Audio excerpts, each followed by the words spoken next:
You already know what it is, man. It's Mr. Brian Freeman. This is Cadillac Chronicles. Today, we got the legendary Sweet Tea in the whip.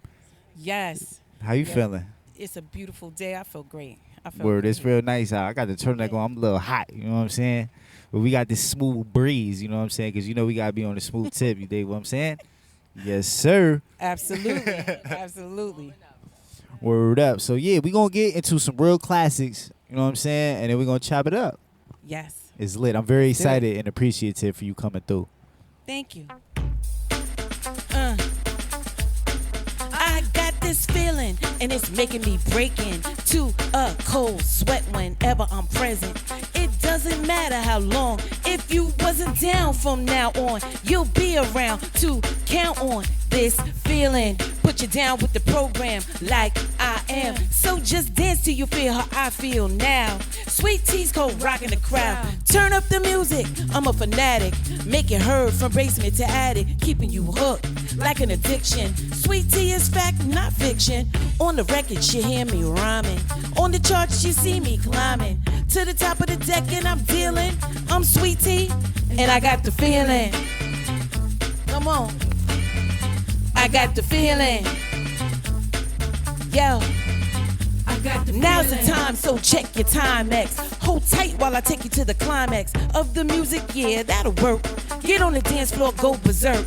T is here to let you know that you others got to go. I'm stepping hard, stepping strong. Step out my way or get stepped on. I entertain, make it go insane. Stick with me when I'm on the mic and you'll feel no pain. I'll keep you up like a cup of sinker. Get down like a sailboat anchor. I'm on a roll and I'm wheeling. I'm Sweet Tea and I got the feeling. Yeah, I got the feeling. Come on, I got the feeling.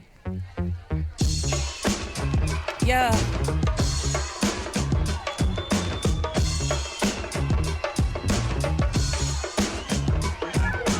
Testing my mic, 1 2 1 2. I'm here to entertain. Yes, this means you don't need no help or by myself. I proceed cause you need to enjoy yourself. Try to compare, oh don't you dare, cause I'm sweeter than the cream in the Frenchie Claire. Smoother than the ice in the skate rink. Have I forgotten anything? Let me think. Oh yes, I take a pen, draw you all in line. You'll find that I'm a lyrical mastermind. The more you scream, the more I strive. So get live, put your body in overdrive. Let's check the situation from the serious tip. Wanna hear something whack? Well, this ain't it, cause the beat is deaf. And now your toes are prepared to work out a little rock and roll. Lace them shoes, tighten up that belt, and beware, cause this is something that you never felt. Cause it's rougher than rough, hipper than hip. Don't be a drip, let it rip on the smooth tip. On the smooth tip. Yo. On the smooth tip. Toes are tapping, hands are clapping. My DJ's on the cuts and Sweet Tea's rapping. Rocking the spot cause the jam is hot. You think I'm through? Not by a long shot. I'm not a doctor, but I'm on call. I'm not the police, so get off the wall. In a club on stage to make you move. A mic and a beat, all the tools I use, yeah. I've been crowned the gift of wax. Sweet Tea's in the house, so just relax. Give your hips a ride, give your feet some slide, and do what you feel inside, you know. It's easy to do if the beat is hip. Dancing and swaying if the needle don't skip. Straight to the dance floor, run, don't walk. Move to the groove, let your body talk to me, cause I have to know what you like. So when I pick up a pen, I know what to write to. Hype the jam so the jam will hit. So rock with Sweet Tea, what? On the smooth tip. On the smooth tip. Kicking it on the smooth tip. Yeah, yo. That's so fresh. I really miss, you know what I'm saying, when rappers used to end their verses with the name of the song. You feel me? Like, that would let you know, like, yeah, stop playing with me. Yeah, you feel me? yeah. For real, On though. the smooth tip. Yeah, nah, that's really that work, yo. 1 2 3 4, get it!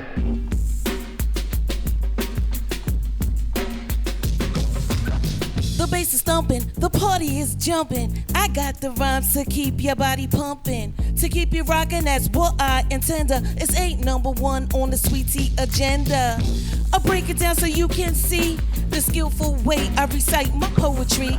Quick as a flash, I pop up on the scene, break out the Casio and the drum machine. Got to get busy cause I know I'm down as I tap into my instruments, this funky sound. Prone to make your body start to perspire as I turn the volume up higher and higher. Grab my JVC, popping a cassette, had the people stomping to my beat, you bet. Play it for my friends cause it sounds so neat, and they ask, What do you call it? huh, what? It's my beat. It's my beat.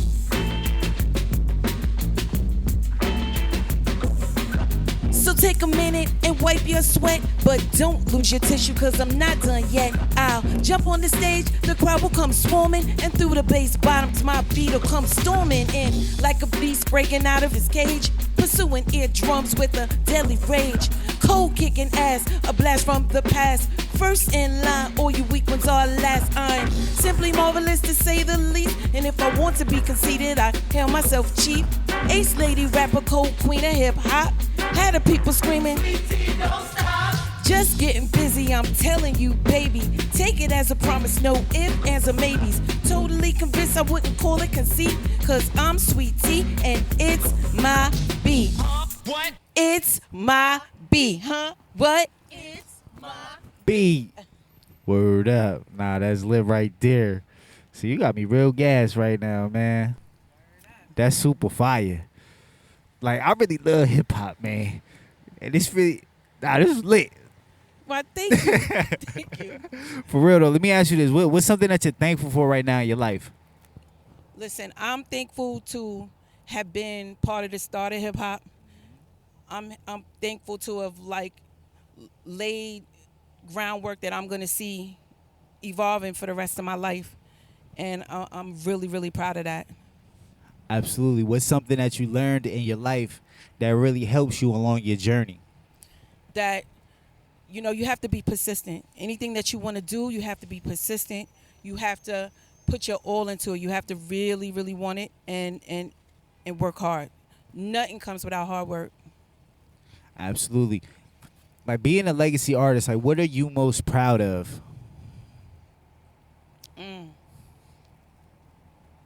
You know, I was proud when I walked into the African American Museum and saw my picture there. That's fire. I was really proud of that. There's a lot of things that, you know, you would think would hit somebody, but that one really hit me when I went in there and I saw that. So I could say that I didn't know that I was creating history or going to be part of history at the time, but I was really proud when I saw that. Absolutely. Like, what was the state of music when you first started rapping? It was just coming to life at that time. We were in the streets. We were just having a good time and creating this rap thing as we went along. So it was good. you got me driving with you. I'm a driver. Word you up. got me driving with Nah, you. I'm like, you feel me? Put my arm out the window. What's up? I'm from Jersey, you feel me? So it's like I got the wheel, you dig? What's something about the music business, you know what I'm saying, that you learned? The business part of the music business is really rough. It's something you got to pay attention to, because everything has its good pieces, but then that business part, making sure that you have everything in play so that you get what you're supposed to get, is something you really got to pay attention to, because so many artists have been hurt by the business part of the rap industry. Some of them got, you know, deterred and stopped making music because it's rough. It's rough. Word, and it makes it not fun. Yeah, it makes it not fun. It's not fun if you doing all the work and somebody else is taking your money. Right. It's not fun. And then you feel trapped and you just don't, you feel jaded. And, Yeah. You know what I'm saying? Yeah. So with my beat, like, did you, well, just with, but like when you were recording these songs, like, did you know that there was gonna be classes, or you was just having fun with it? Like, yo, I'm in the stew right now. I was just having fun with it. It was I don't know. It was the culture at the time, and I knew I wasn't, I wasn't Whitney Houston or nothing, but I knew I could rhyme. So I was like, let me do that. And Word up, though. Nah, that's super fire. Like even, like who's making these beats? well, right now I'm working with Pudgy the Fat Bastard and a producer called G Weeks, and I got like a couple of other producers that I'm working with, and we're just trying to find Sweet T's sound, and we working in the studio really hard right now. Those older records, that was was Herby Love Bug, my classic records. Word up. Shout out to Herby, man. Yo, so, man, what was I about to ask you? Oh, yeah. Like, during that era, was it harder for a woman to really, you know what I'm saying, to get taken seriously? Like, from your perspective. I think it was. I just happened to be on a team. I was with a camp called Idol Makers, and we had Salt and Pepper, which was the biggest female rap artist, probably the biggest rap artist just about period at the time. And so everything female was at our access, so I don't think I had as much struggle as maybe some of the other female artists might have because of the particular team I was on. So everything was kind of laid out for girls, like, because that's what Herby made sure of that. Word. So, Do you feel like the women of that era get enough credit? No, not at all. Why there not, was though? so many nice MCs because you had to be chosen, and it was somebody else's opinion whether you were dope or not. Now, we have the internet. You could put your stuff out and you could show people how dope you really are. But Facts. then somebody else had to choose you. Right. And there are a lot of artists never made it just due to that back in the day. Word. What's the difference from the music in the 80s from now? You know what I'm saying? Like the difference between the eras. It's just a different type of creativity. It's a different type of cadence. Like it evolved to something new and different. So there's no real comparison. Singing did the same thing. Right. The rhythms changed, the riffs changed, everything changed. So, this is what it has evolved into, what it is right now. And, I love it. I feel like with hip hop, it was so new that it was so fresh.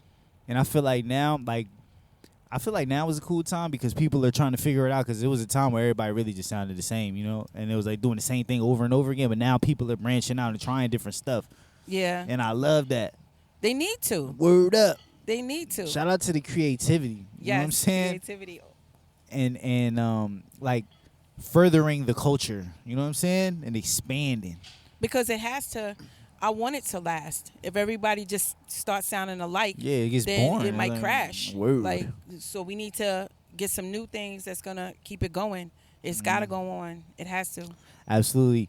So how important were the DJs in that era? Very important. The DJs on the radio, they were the ones who broke the records. Right. They broke the records in clubs. Again, we're talking about a time when there wasn't internet.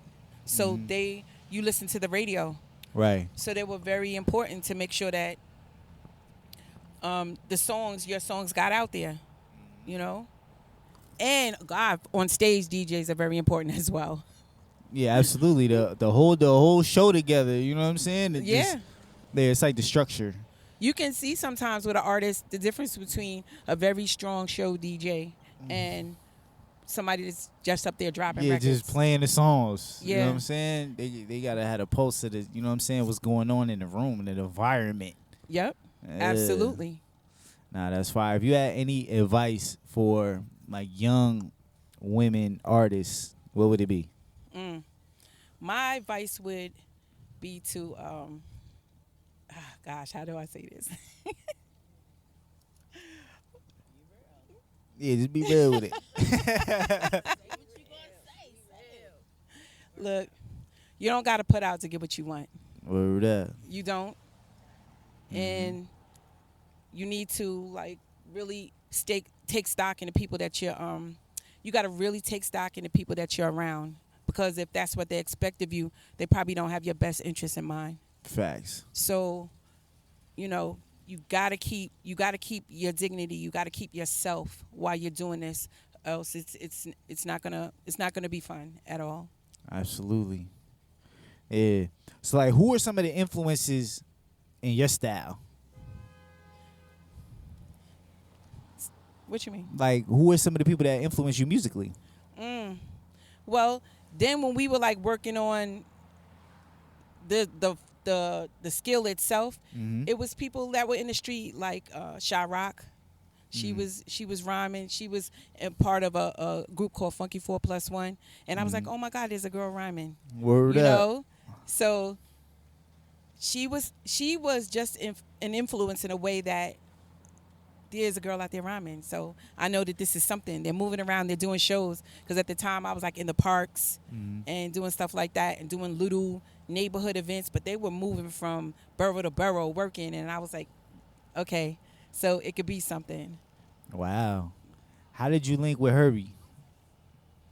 I met Herby in a club one night. Mm-hmm.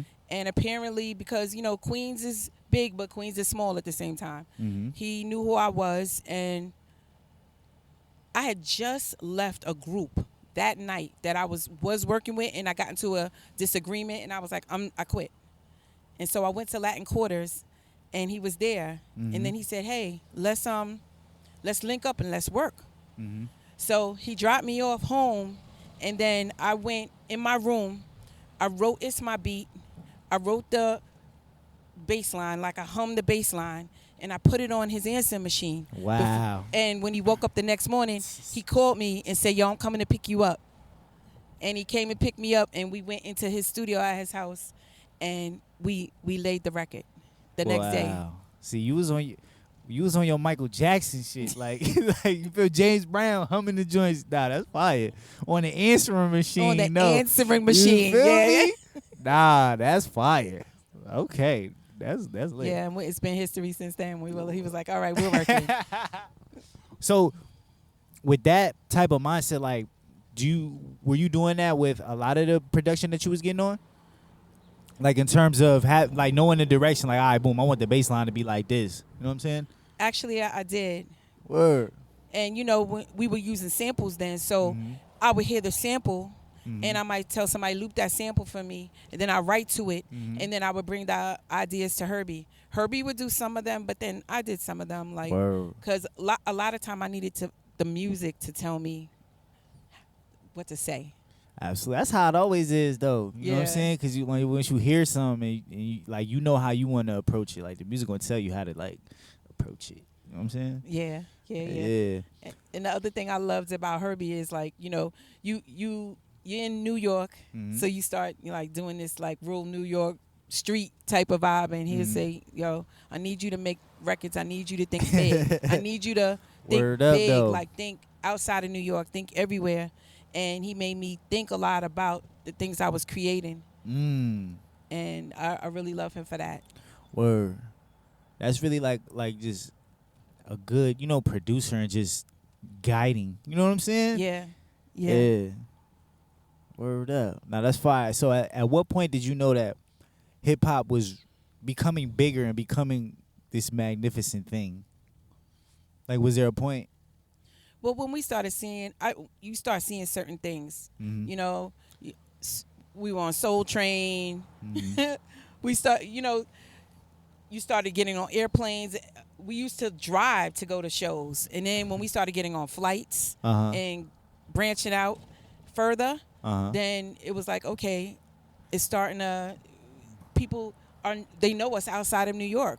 They know us in South Carolina, Florida, and then my label Profile Records was also in London. So I spent a lot of time in London. Oh, word? How was that? Because Profile had a branch in London. Wow. So I spent a lot of time in London working as well.